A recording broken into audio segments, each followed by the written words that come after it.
Eu, aqui no meu papel de apresentador, eu faço questão de deixar claro que um país só diminui seus obstáculos com pessoas letradas. Isso me fez lembrar de um dos melhores apresentadores que o Brasil já conheceu. E ele era muito mais do que letrado. E eu conhecia, era meu amigo, ele era instruído, ele era culto, era uma verdadeira enciclopédia. Olha.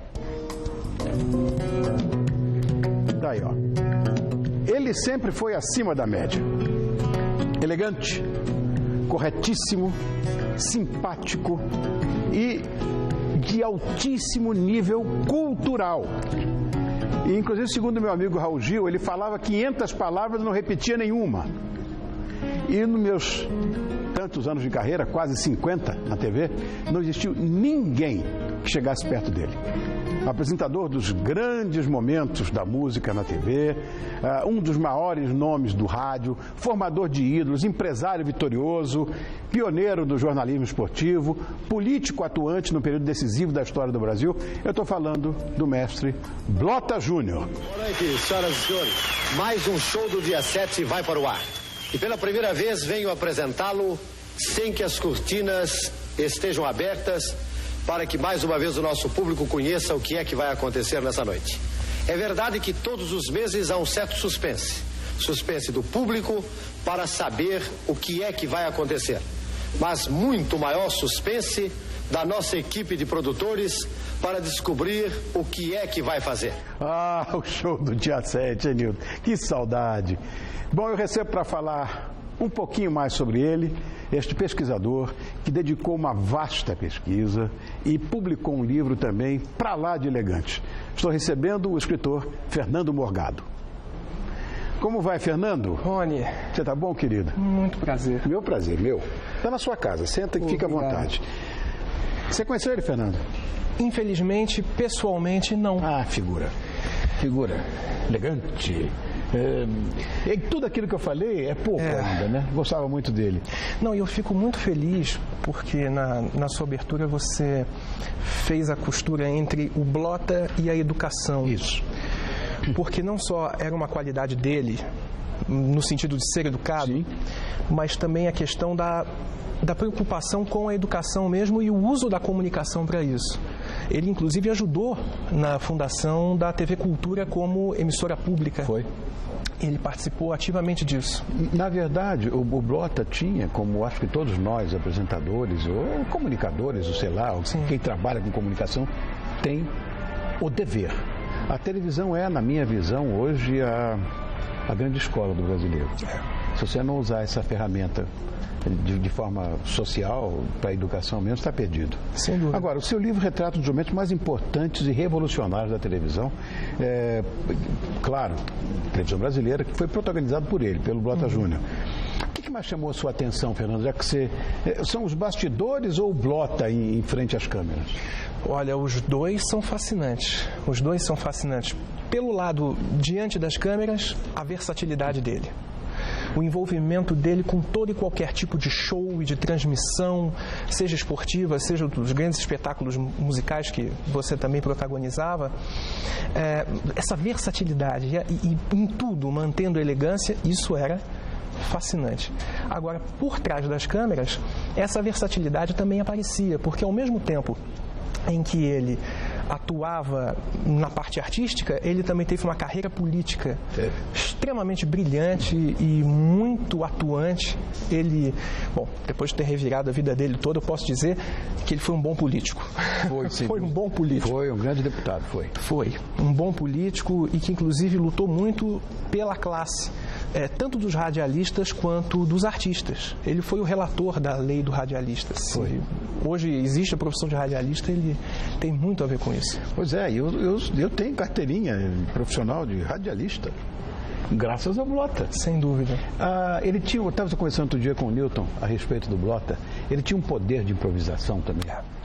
A gente estava falando, não chegava artista nenhum, e ele ia, como a gente chama, enchendo a linguiça, mas de uma forma que você ficava... Sabe, ele prendia a sua atenção mesmo enchendo linguiça no ar.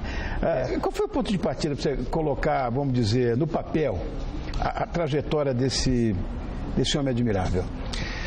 Primeiro, a vontade da família. E a vontade dele próprio, porque eu não o conheci pessoalmente, mas ele deixou. Uma figura. Ele deixou para a família a vontade que ele tinha de ter a sua vida contada num livro. Ele adorava livros, queria um livro com ele. Tinha uma bela biblioteca aí. Sim. 5.000, 6.000 volumes. É uma loucura. O que ele me contou é que ele tinha 6.000 volumes.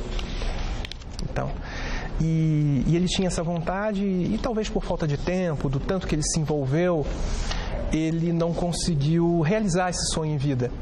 E daí a família, eu sou amigo da família, amigo dos netos, amigo dos filhos do Blota, eles dividiram esse sonho comigo, e daí nasceu esse trabalho de 3 anos de pesquisa. Foram 3 anos? 3 anos. Puxa vida. 3 anos. Bom, a gente sabe, né, que o Blota tem um nome monumental em relação à televisão brasileira. Como eu falei, vou só repetir, não só porque ele era muito culto, sim, mas ele tinha uma voz muito bonita, uma dicção perfeita, agradável, você gostava de ouvir o cara, né? Tanto em rádio quanto na televisão. Agora, qual foi sua relação com esse que você teve com ele? Foi só através da família? Uma relação tão próxima, claro que foi mediado pela família. Mas como eu também já me dedico há muito tempo a estudar a história da televisão, do rádio, não tem como você contar a história do rádio e da televisão sem falar do Blota. E nessa caminhada de estudos e tudo mais, eu reparava, e depois de ter conversado com a família, isso ficou mais evidente, que a figura do Blota não aparecia da forma como ele merecia. Ele, veja, dirigiu 3 rádios. A primeira rádio que ele dirigiu foi com 22 anos de idade. Dirigiu a Rádio Record, dirigiu a PAN. Eu participei desse programa. Sim. Show do dia 7. Show do dia 7. De 7/7 de 67. O aniversário do Bronco. Isso era muito lindo. O diretor está aqui, ó. Pois é, que inclusive o Newton me deu um dos depoimentos mais bonitos que eu tive para o livro, porque ele revelou a riqueza da própria construção. Olha lá o idiota técnica. Lá. Chegou aí, ó. O Newton revelou no depoimento dele a construção da técnica do Blota na televisão, porque o Blota já tinha uma super carreira no rádio, e daí como levar esse talento que ele já tinha no rádio para a televisão, respeitando a linguagem da televisão. Esse foi um desafio que o Blota enfrentou no começo e que o Newton Travesso participou ativamente. O cabelo do cara mesmo. Enfim. Você tem alguma história curiosa para contar, não? Eu tenho. Tem várias. O livro traz histórias engraçadíssimas. Mas, para mim, a mais curiosa foi como ele conheceu a Sônia Ribeiro. Como foi? Bom, não sabia dessa história. Casal perfeito, né? É uma sintonia total. Foi no primeiro dia que ele botou o pé na Rádio Record. Foi em julho de 1943. Ele vinha da Rádio Cruzeiro do Sul. Enfim, a família Carvalho recebeu ele, foi levá-lo pelos corredores para conhecer os estúdios. Daí ele passou numa sala, tinha na época uma morena, na época era morena, nesse vídeo já não era mais, morena, muito bonita e com uma voz grave, né, que chamava atenção, e o Blota ficou encantado com ela. E começou a tentar alguma coisa, e ela não gostou nada do Blota. Ela detestou o Blota. Achou que ele estava muito arrogante, nariz empinado. Imagina o Blota. Pois é. E o Blota reconhecia que na época realmente ele estava assim. Isso em depoimentos. Sim, claro. E, bom, ela não gostou muito dele e virou a cara para ele e falou: olha, você não me trate assim, senão eu acabo me casando com você. E falou para ela, e quando você fizer 16 anos, ela tinha 13 na época, quando você fizer 16 anos eu vou casar com você. E quando ela fez 16 anos, casou. Ai, que bonitinha a história. Foi legal, Fernando. Olha, eu tenho um querido amigo que assiste esse programa quase que diariamente. Sim. Ele chama-se Fausto Silva. Ele é nosso amigo querido, amigo da minha casa e da dele. E ele tem um texto que eu acho bacana, que é esse: Blota Júnior conhecia um pouco de tudo, o que é fundamental para um grande apresentador. Eu não sei qual é a sua opinião sobre televisão atual, os nossos profissionais que estão em frente às câmeras. Eu não sei qual é a ideia que você tem. Se você tem alguma, conte para mim. Eu tenho muitas. Tenho muitas e revisitando a história do Blota, as ideias se multiplicaram. porque, na minha opinião, talvez falte na televisão não é por estar aqui no seu programa, mas talvez você seja um dos últimos e dos únicos apresentadores que tenha a versatilidade e o trato de conciliar cultura com um produto popular, com um produto que alcance audiência relevante. Puxa, fico feliz em que você tenha dito isso, Fernando, porque não quero te interromper. Sim. Mas, como eu te falei que nós temos esse dever, eu acredito sinceramente que nós temos não deveres, mas comprometimentos. Quem trabalha com comunicação. Você tem que se comprometer com a cultura do seu país. E o outro, com o social. Unir essas duas coisas é o que eu sempre tentei fazer e você... Como num passe de mar. E o mais interessante, de que é possível ter essa preocupação com a cidadania, com a cultura, e ao mesmo tempo ter audiência relevante e ter receita comercial.